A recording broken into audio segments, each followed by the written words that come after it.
Hi, everybody. Welcome to Plugin School beta readers. My name is Karistina Lafae. I'm your host, and my wonderful co-host is Tomas.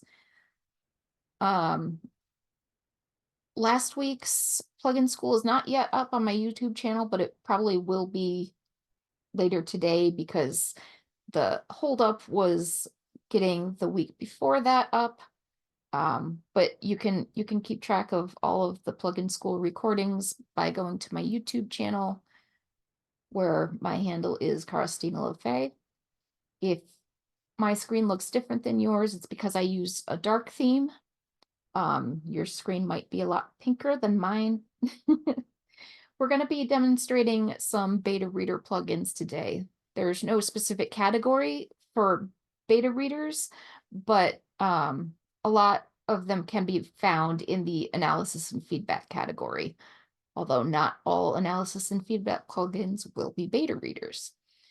Now we're going to go over, I hope to go over a bunch of these. I don't know how many we'll get through within the hour, but Characters Prompt the Author is probably a favorite of a lot of people, despite how expensive it is to run. We're going to go over that first. Then I had some specific requests for Aristotle's Tragic Conventions Analyzer, and Dwight Schrute and Jim Halpert are your beta readers. Espresso, Claire, suggested the Red Pen Developmental Editor for class. Because Dwight Schrute and Jim Halpert is being demoed, I'm offering up my Eleanor and Chidi one from The Good Place as well.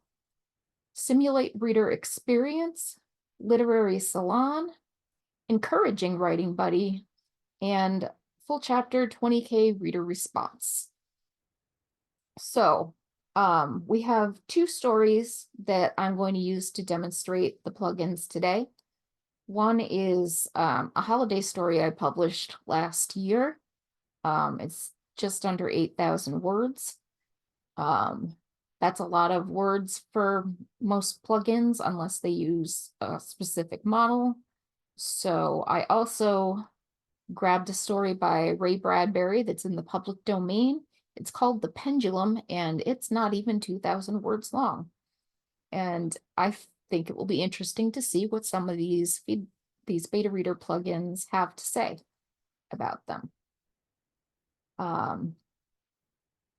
As always, I like to encourage people to bookmark the plugins page in the Sudowrite app. It makes it a lot easier while you're working if you can open up each of the plugins and be able to refer to them so you know how each of them work. Okay, the first one we're going to look at is Characters Prompt the Author. It's one of the first plugins that existed back when they were still in beta. It was created by Ryan Mather, one of the devs for Sudowrite. And it is a high credit usage plugin.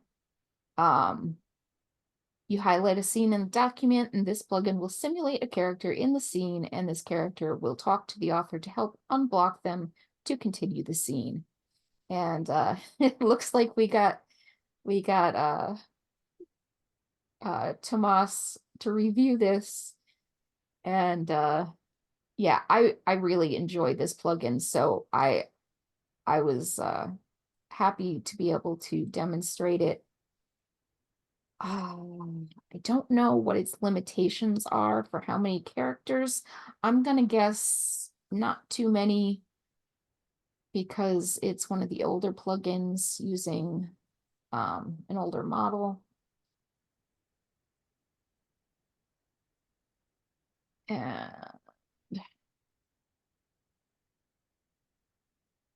I'm gonna see if we can highlight 1,000 words. And it's doing that weird thing on me now. Okay. Well, let's give it a try.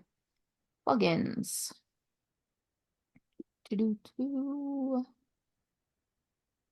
Characters Prompt the Author. it works. All right. Ah, author, you move me to tears and fill me with warmth all at the same time. You capture my heart so poignantly, my joys, my sorrows, my passions. They are but raw and naked under your watchful eye. My bakery is not just a business, it's a haven of love and memories. Oh, this story is a cozy fantasy, cozy holiday fantasy, light fantasy. It's like an extension of my soul. Oh, how I wish I could share this magically festive time with my mom and dad. Their absence is prominent today more than ever. Tell me, why did the nights feel colder without them? Why does their loss still hit so hard even though the years have passed? Yet, oh dear author, you've also painted the canvas of my life with such vibrant colors. Candy's youthful exuberance, Alex's gentleness, Jack's rugged earnestness, and Ginger's fiery charm. They add so much depth and brightness to my world. This is I that's a lot of information from that plugin, and that is pretty fantastic. We're going to take a look at how much it costs, because that's one of the reasons we demonstrate these things. So for the about 1,000 words I selected, it cost 8,477 credits to get that feedback from my main character, which is how the plugin works.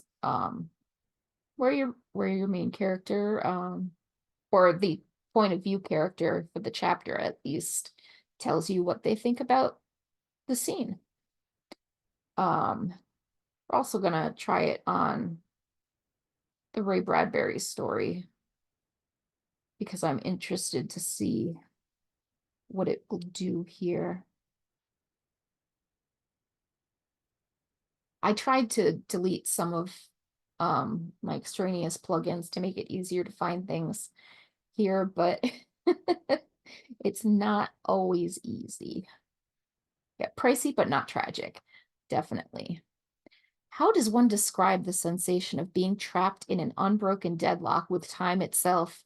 The relentless, insufferable pendulum swinging from dawn to dusk, from sanity to psychosis. Do you comprehend my desperation, author? My heart throbs in sync with this ceaseless oscillation. One moment I am the creator, and the next, a merciless creation of my own device. Yet amidst it all, I feel a sickening satisfaction. Isn't it just as I once dreamed, becoming a timeless entity? We won't, there, it goes on, which is, I like that. Oh gosh, wait, does it give you 2 cards? It gives you 2 cards. I forgot that. So you scroll down, there's a whole other card of feedback.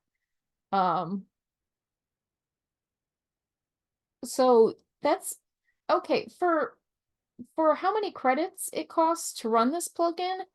You get not 1 but 2 cards worth of feedback from the beta reader that is your prospective character. That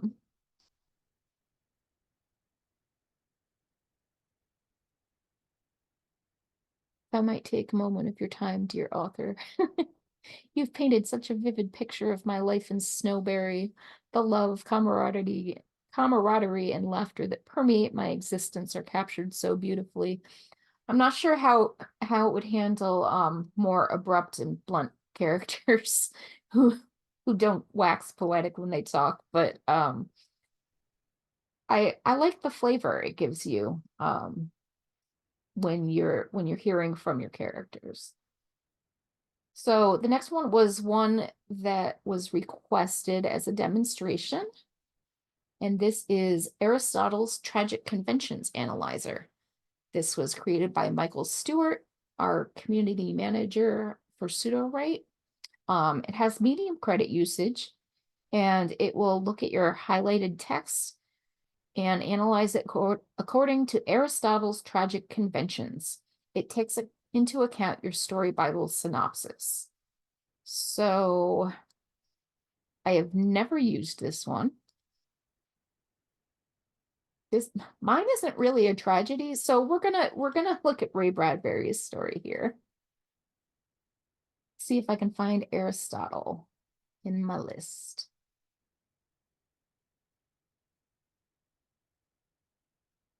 Here we are.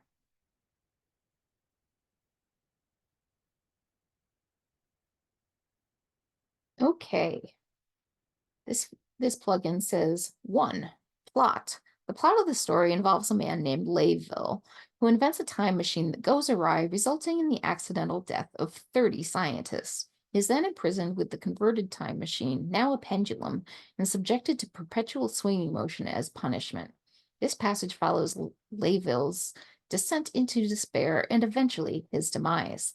The plot adheres to the tragic principle by showcasing a sequence of events that leads to the protagonist's downfall and ultimate resolution.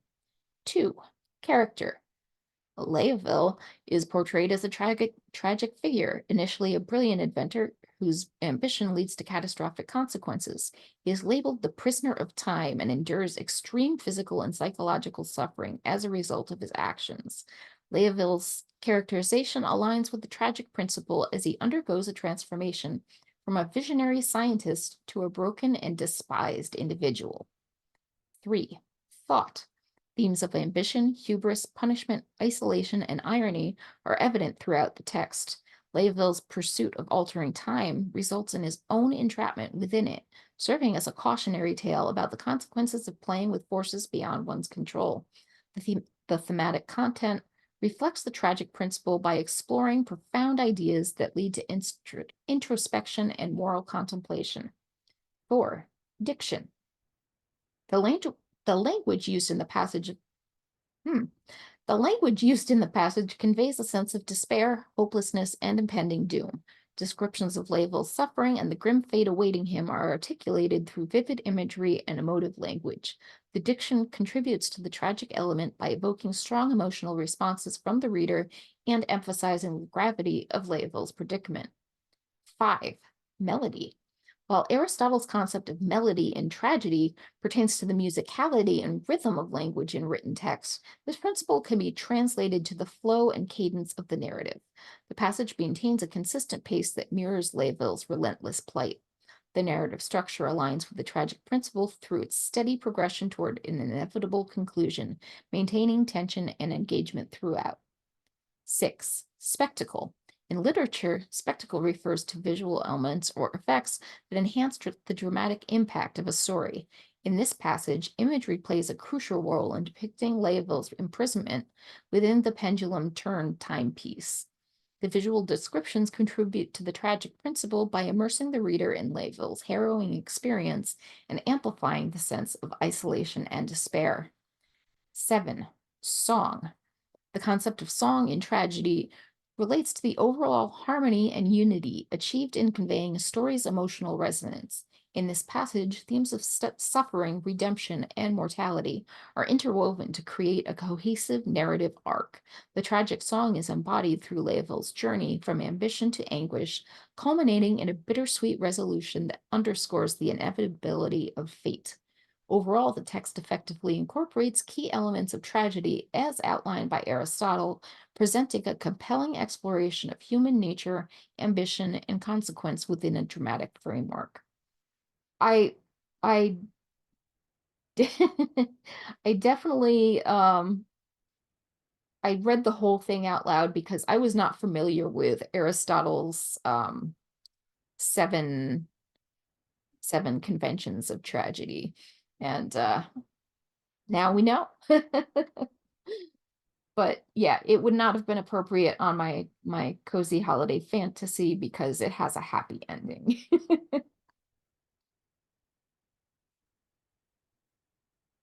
All right. I was warned that the red pen developmental editor is really harsh. Oh, I forgot to add it. I bookmarked it and everything, but I did not add it. So we'll just refresh. And we're going to test it on Ray Bradbury first. Let's see if it's down here. Nope. Okay, look for the red pen. Here it is.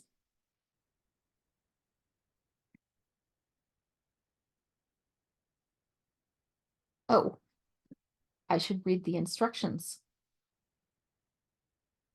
A brutal editor who this was the red pen developmental editor was created by Hexpresso, one of my fellow ambassadors, and she let's see, paste up to 100,000 or no 10,000 words in a document and run this plugin to receive a developmental edit on your story. So it looks at preceding text. So I should have just put my cursor at the end and then tried to run it. Also, when you get a chance after this, can you show how much the Aristotle one you used? Oh, yeah, I will. I can do that while this is running, actually. The Aristotle one used 518 credits, which, considering the output, if you're looking to follow the tragedy structure, that's a pretty economical way to make sure you've got it all down.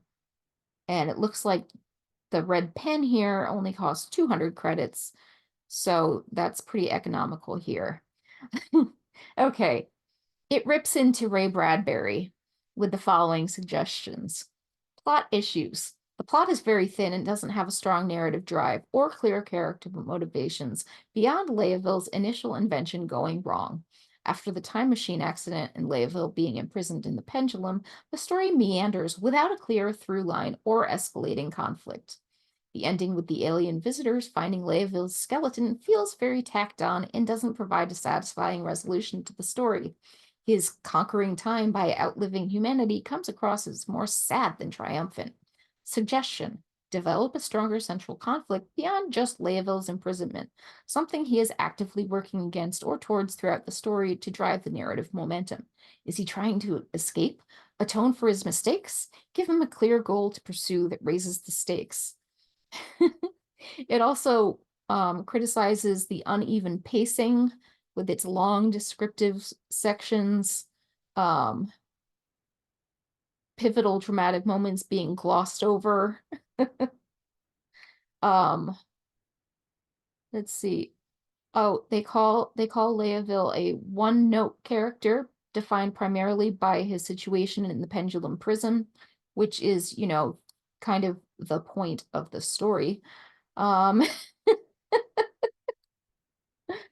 Side characters like the angry mob and the scientists who suggest imprisoning Leaville are thinly sketched cliches without much distinctiveness.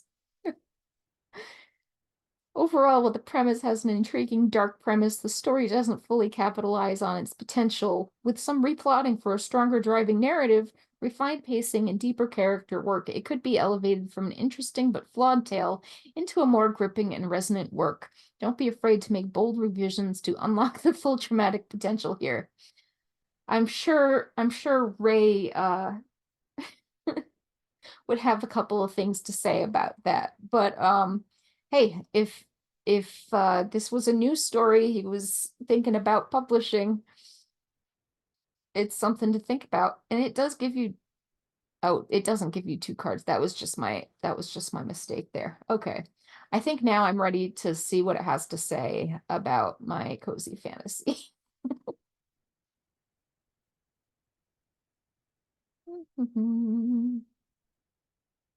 Okay.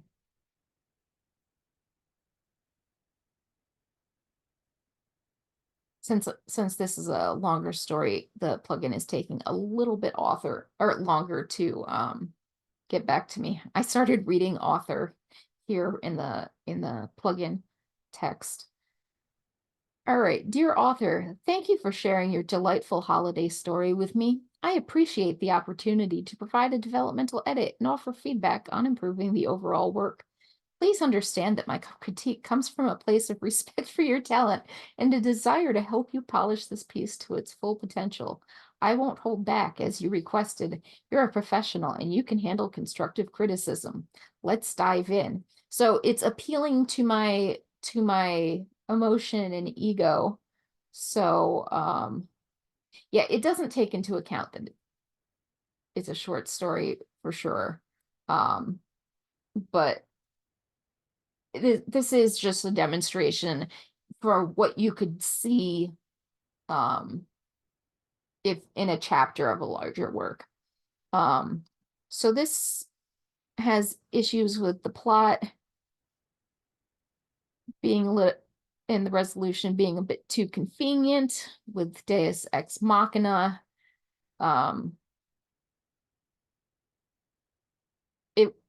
it was a feel-good story for my polyamorous heroine who was being wooed by apparently Santa Claus.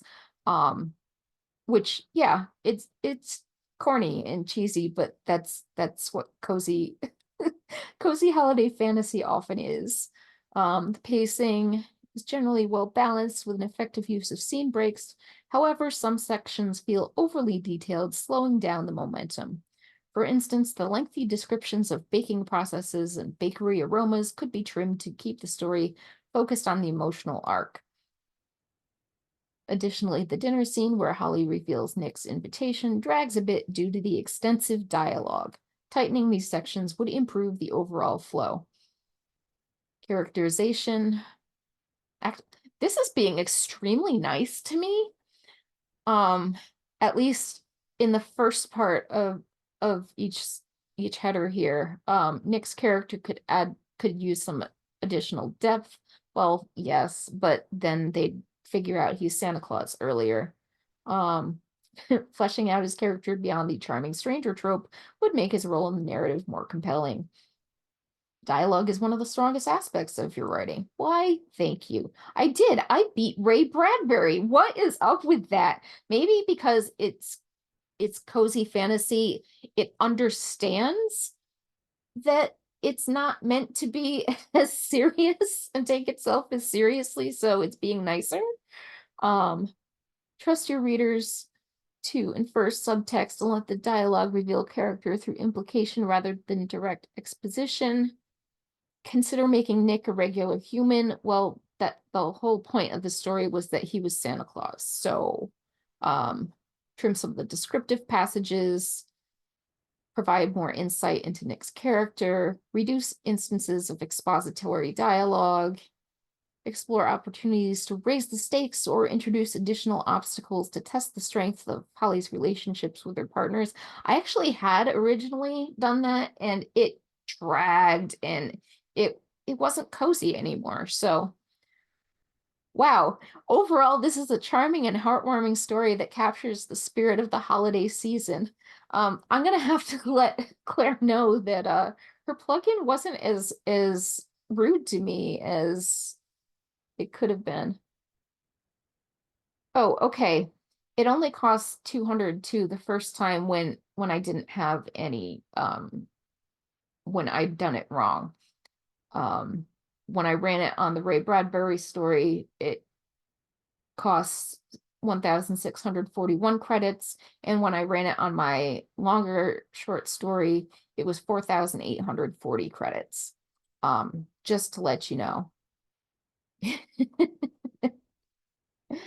Okay, the next plugin we're going to look at is Dwight Schrute and Jim Halpert are your beta readers. If you're familiar with The Office, you know that Dwight Schrute and Jim Halpert have quite the antagonistic dynamic. Dwight and Jim read your story, minimum 50, maximum 10,000 highlighted words for fun only. This was written by Simon Says. So it says up to 10,000, so it can handle my entire story. This is going to be an expensive one, so we're going to check it with the 7,718 words here, see how many credits, and then check the shorter one, which is more likely what you're going to be using it on is a shorter passage of text.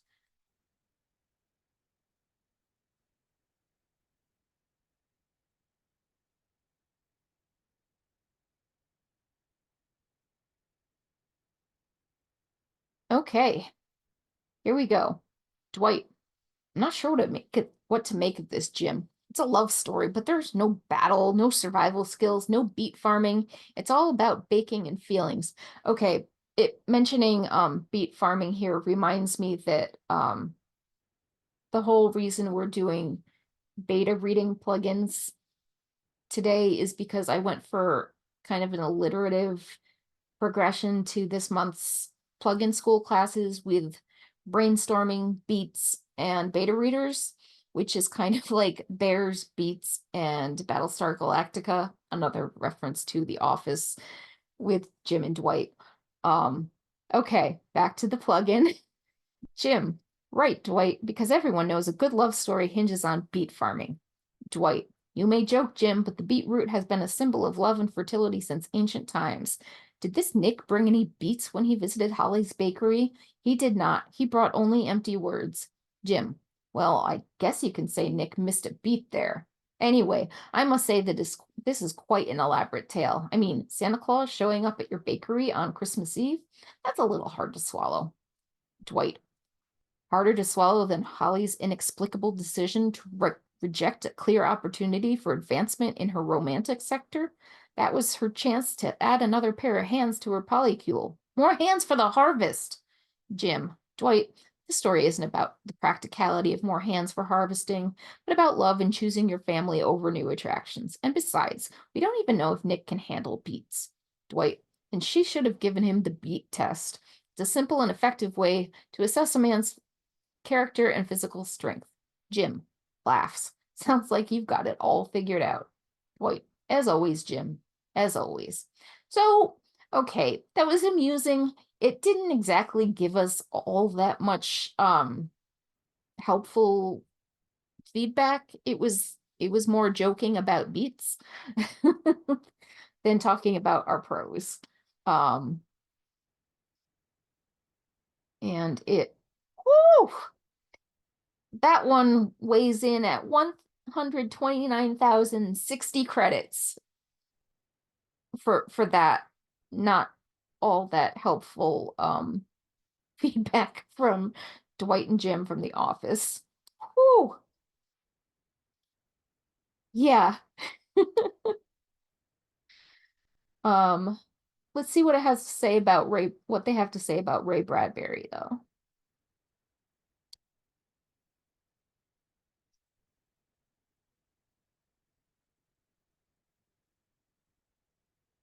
Dwight, first of all, the science in this story is laughable. Time travel? Really? Jim, oh, come on, Dwight, it's a metaphor. Layville isn't just a man in a clock. He represents the human struggle against the unstoppable march of time. Dwight, what kind of pansy interpretation is that? Layville is a murderer who got exactly what he deserved, an eternity alone with his guilt. Jim, wow, Dwight, that's rather dark of you. Dwight, well, maybe if he was more like me and spent his time farming beets instead of playing God with time, he wouldn't be stuck in a pendulum. Jim, yeah, because beet farming is the epitome of success. Anyway, I thought the part about the robots continuing to serve him after all humans were extinct was kind of haunting. Dwight, robots don't haunt Jim. They are programmed machines without feelings. Jim smirks. Just like you then? Dwight rolls eyes. Hilarious. You should save your energy for your next sale, Jimbo.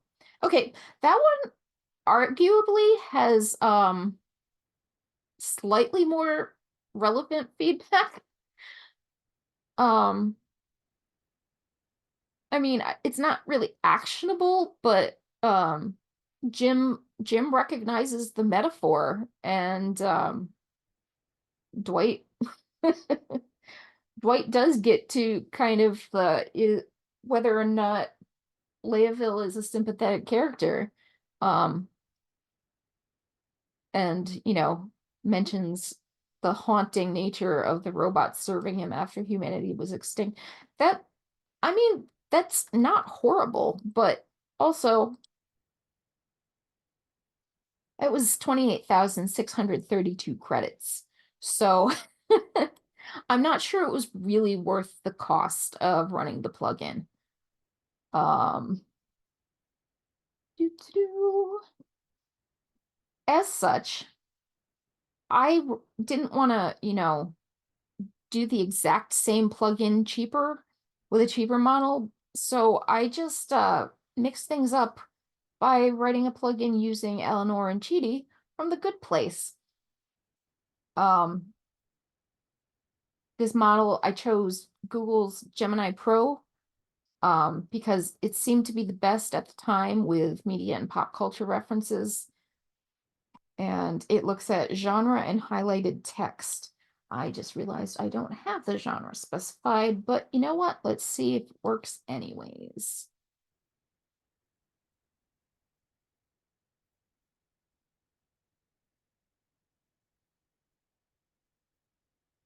I don't remember what emojis I use as I'm scrolling here. Here we go.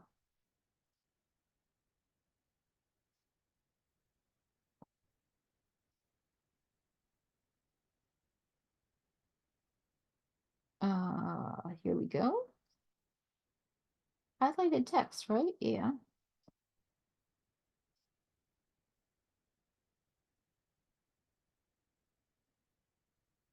Let's try this again.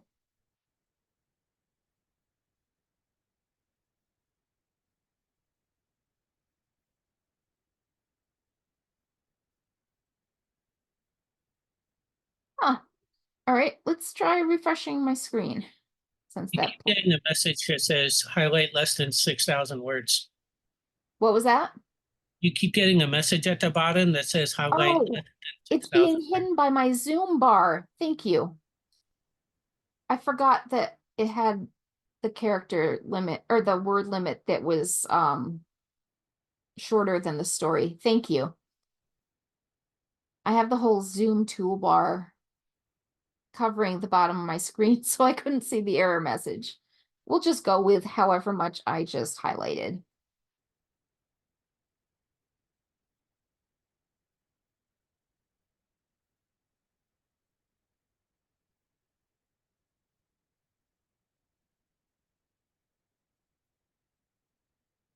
All right. So instead of Jim and Dwight, we've got Eleanor, um, who I instructed to give feedback as if she's drinking a lot of wine at a book club, and Chidi looking at the more technical aspects. So Eleanor says, this text is quite forking delightful, isn't it, Chidi? I'm loving all this holiday cheer, the forking snow, and the festive descriptions. The author did a great job at setting the mood, and I'm really getting into the spirit of things. Chidi, I must confess, Eleanor, there are some story elements I find a touch underdeveloped. The character motivation seems somewhat unclear, and there's a certain amount of repetition in terms of the setting and imagery. Perhaps some additional backstory or exploration of the characters' inner lives would help solidify the narrative. Eleanor, oh come on, Chidi. Who needs a backstory when the characters are this darn cute together? Holly and her partners are adorable, and I'm already shipping her with this new Nick fella. Chidi, the concept of romantic relationships does indeed add an intriguing dimension to the plot.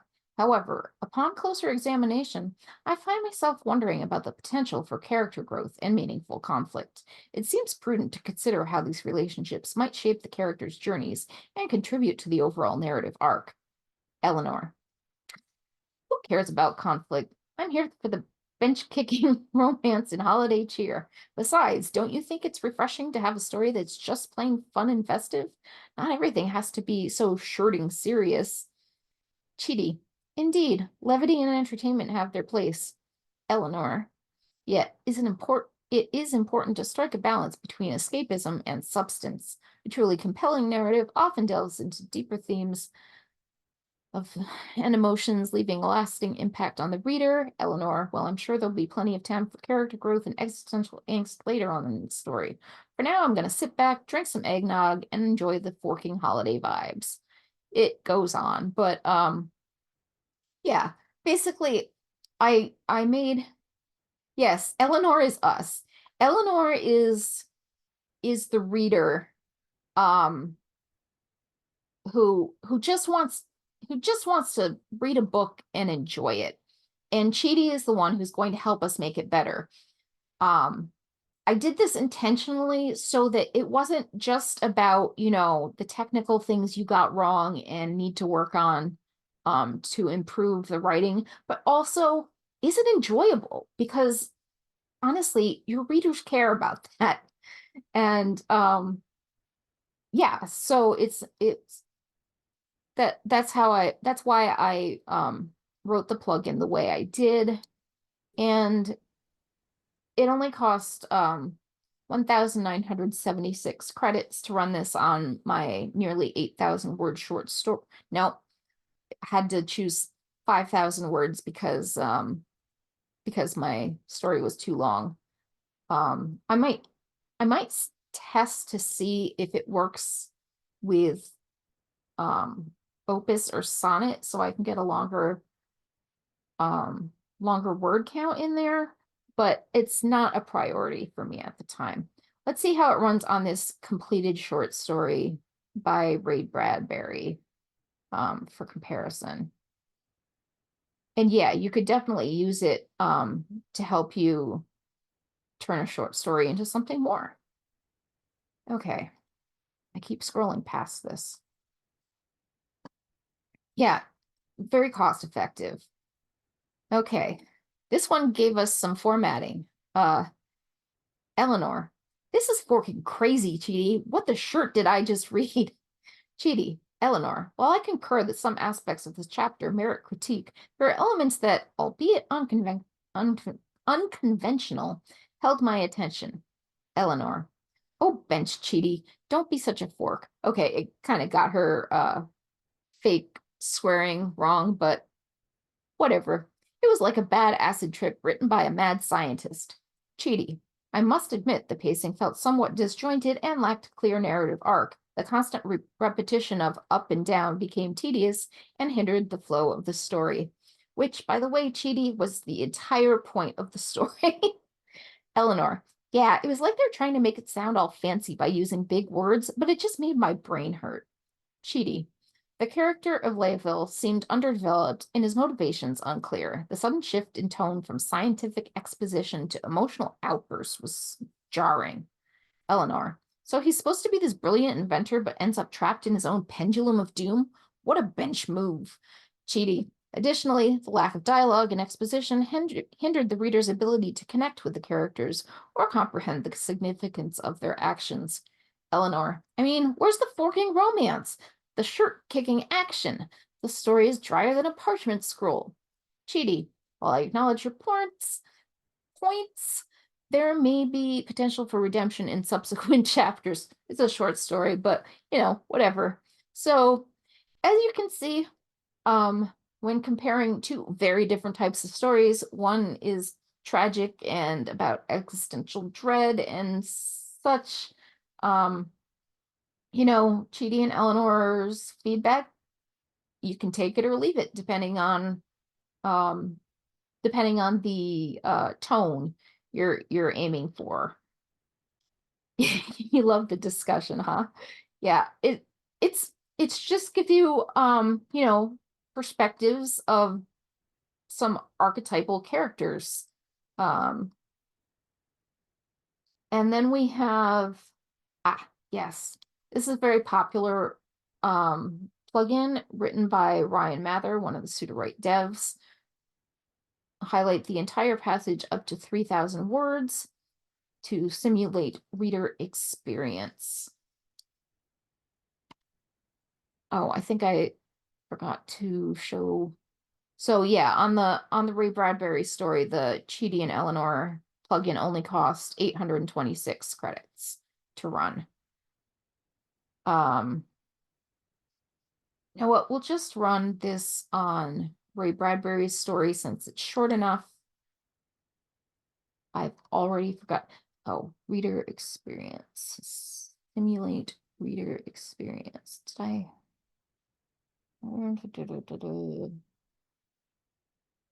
Simulate read. There it is.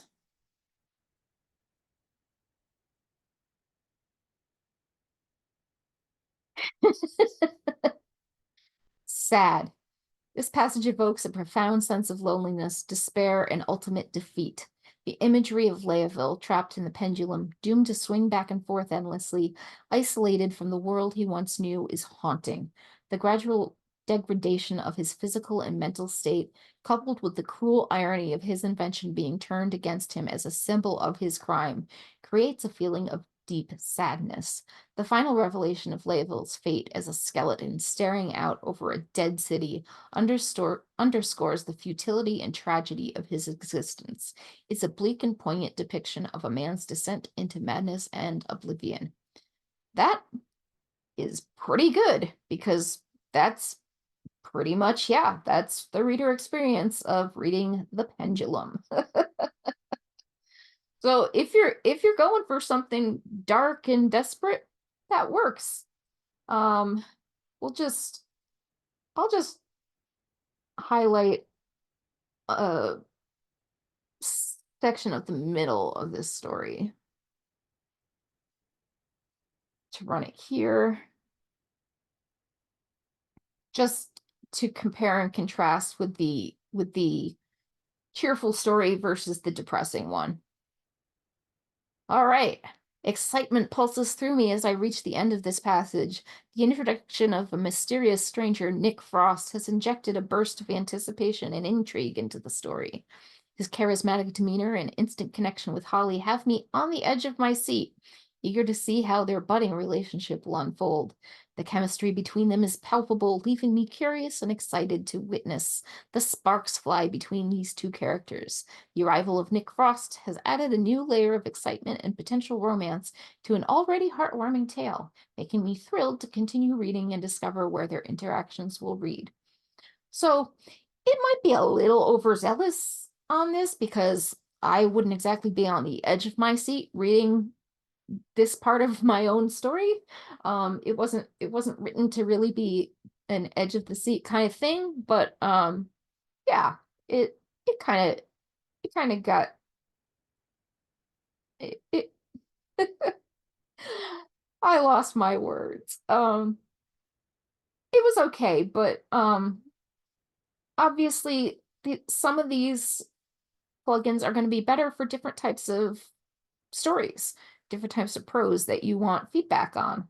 Um, so I think that's something we're getting from this class too, is a sense of, like the tragic conventions analyzer, you're not going to want to run that on a cheerful story because it's not tragic and it's just going to be like, this isn't a tragedy. Um, Dwight and Jim, yeah, that's fun, but not worth the credits.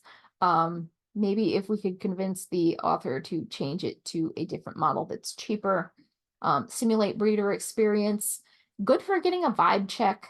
Eleanor and Chidi, I mean, it's hit or miss, but it's cheap enough also that you could run it multiple times on the same prose to see what you get from it. Literary Salon, we've got this. This is probably where the Dwight and Jim plugin got its inspiration, because there's two fictional literary critics that engage in back and forth discussion about a given passage. And this plugin was created by James Yu, one of the co-founders of Sudowrite. We have Eleanor Fairwood, a stern old school critic with a penchant for classical literature and a strict adherence to traditional narrative structures.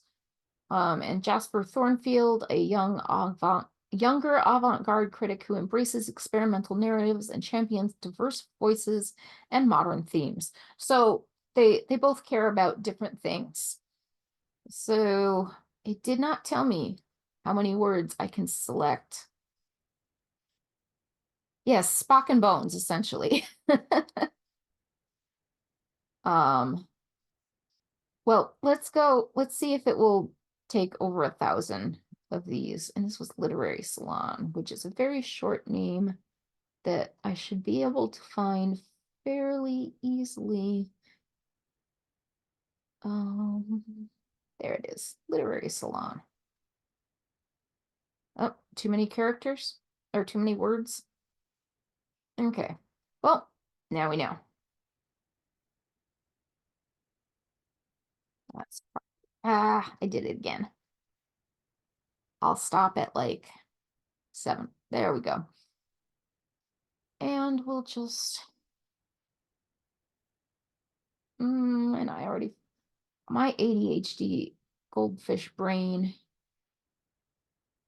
Are we doing, yeah, literary salon. Okay.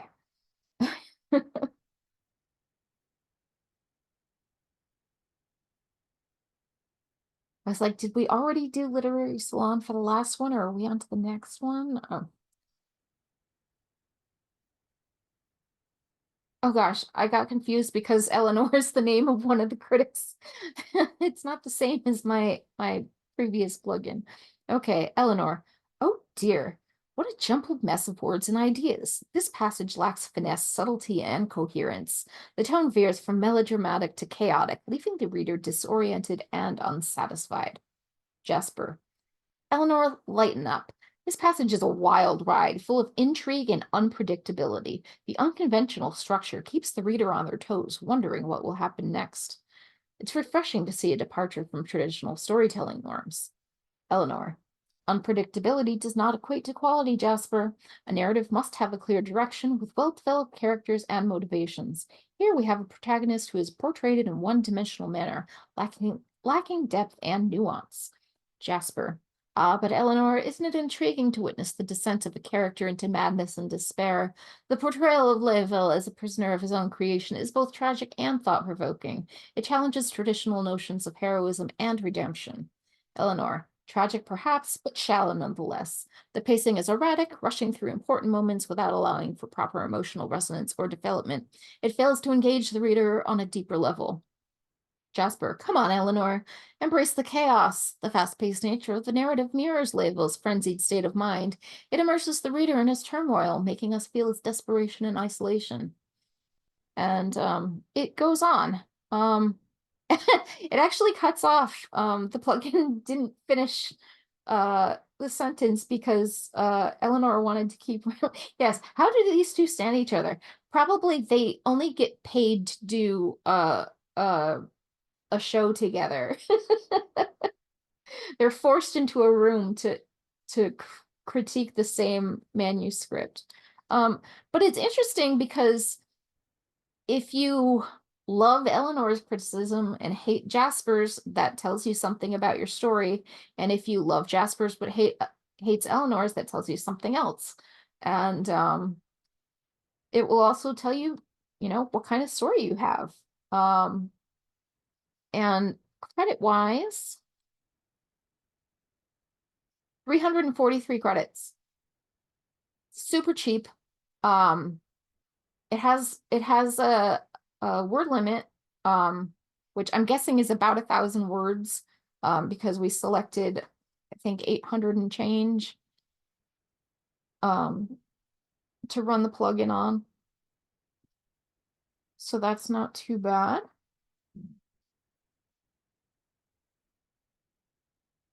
Encouraging Writing Buddy. This was created by Ryan Mather, one of the devs, and it will analyze work in progress and give you a few ideas of what to work on and coach you in a positive mindset. Again, this works on highlighted text. We'll see. I feel like a lot of these beta reader plugins would be more valuable using new models. Yes. A lot of these older plugins would be really great if their authors went back in and changed them to some of the models that can handle more context. I don't know if this one will run with more than 1,000, but we'll see. I think nope. I thought it was all the way at the end here. It is not. Here it is though.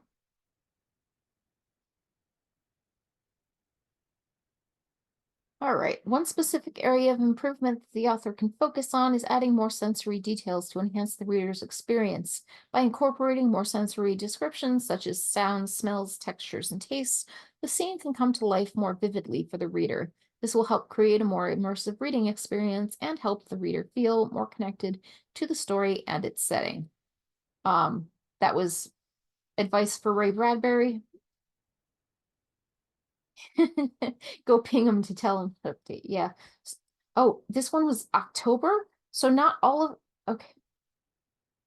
Oh yeah, so October. I get what you're saying now. You weren't commenting that this, but it probably was written in October 2023. um Something updated on the back end, so it reset all of the plugins to say they were last updated on March 1st, which was only a couple of weeks ago, and a lot of these have not been touched since plugins were in beta. Well, I guess let's see. Did I see how much this one cost? 391 credits. That's not bad.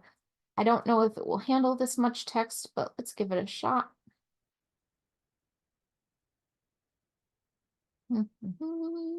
Encouraging writing buddy. Nope. Okay.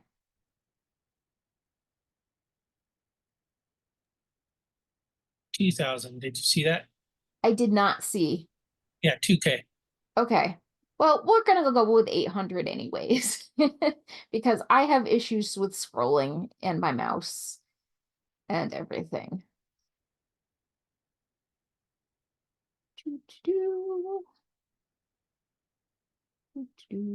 Nope, not evaluate the beginning. Encouraging writing buddy.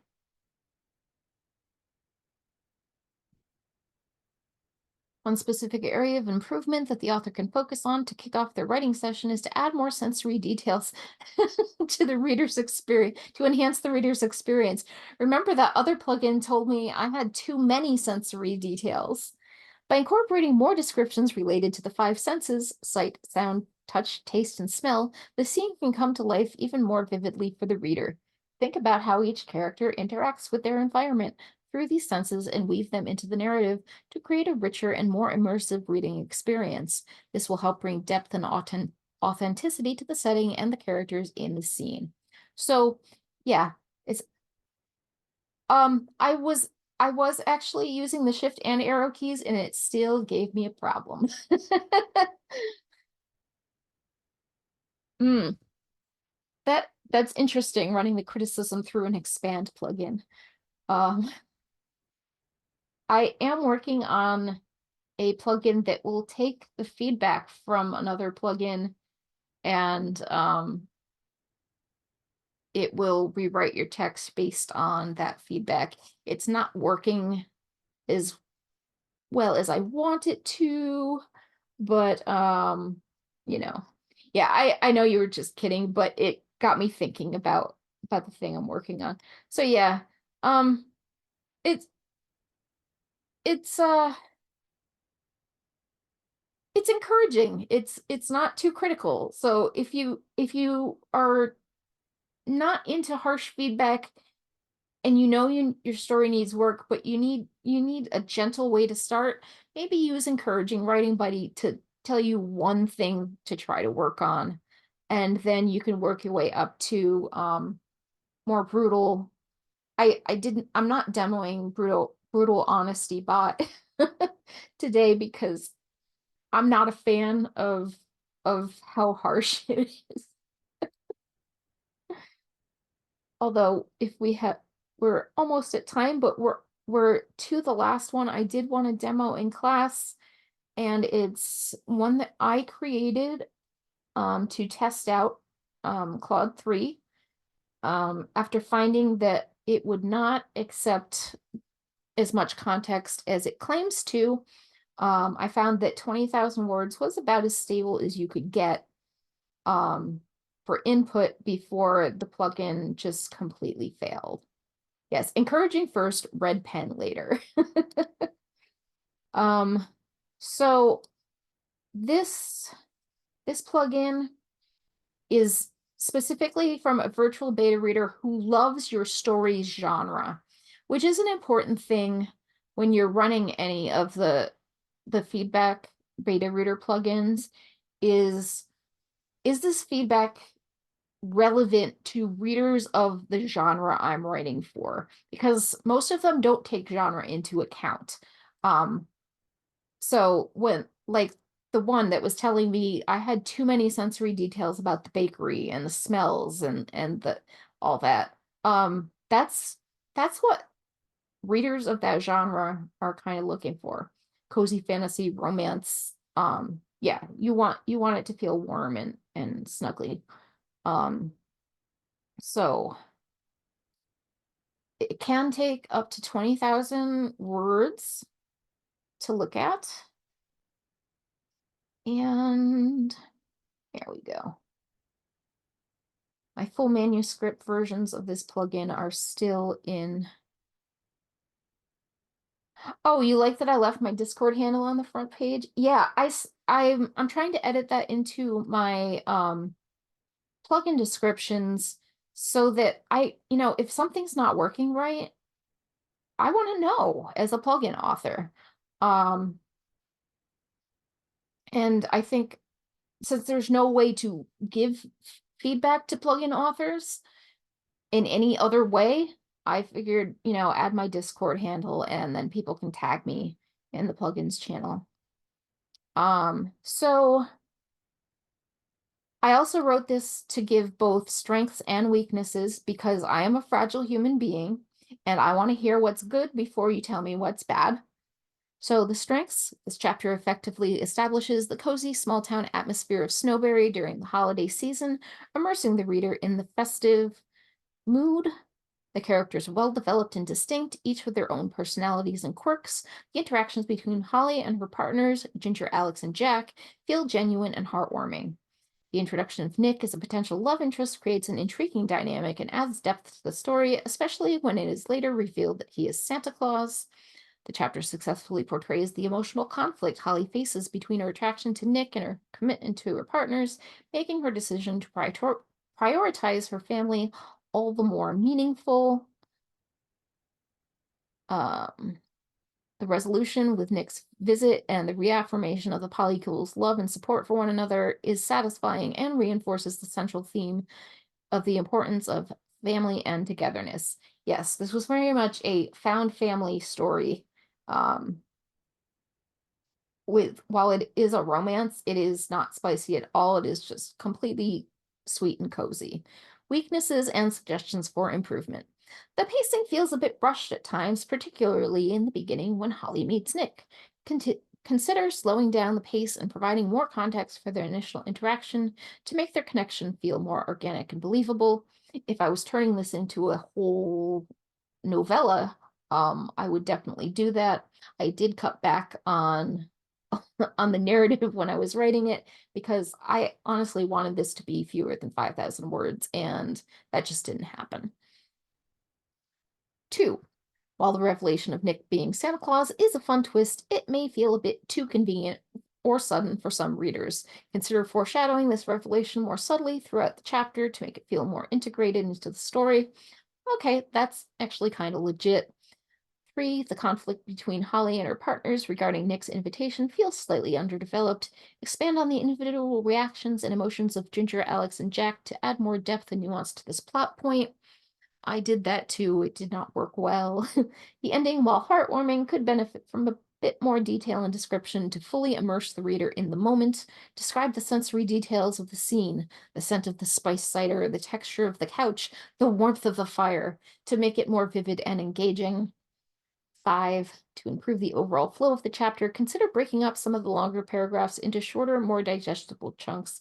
I may do that, actually. That's good advice since it's meant to be read on a screen. This will make the text easier to read and help maintain the reader's attention throughout. Expand on the roles and personalities of secondary characters like Candy to give them more depth and make them feel like an integral part of the story. In conclusion, this chapter is a charming and heartwarming introduction to the world of Holly Evergreen and her loved ones. With some fine-tuning of the pacing, character development, and descriptive details, this story has the potential to be a delightful and engaging holiday romance that celebrates the power of love, family, and togetherness. And all of that for 17,035 credits because it's Claude 3 and it's a bit pricey. Um not not horrible. Um but it's pricier than some of the other ones we're looking at. Let's check The Pendulum by Ray Bradbury, what it has to say about that.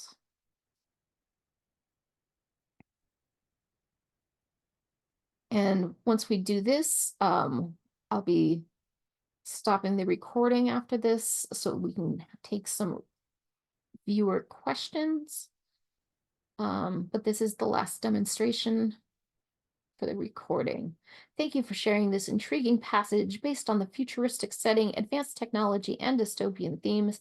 It seems this excerpt is from a science fiction story, right? Because we don't have the genre box filled in. It had to determine that for itself.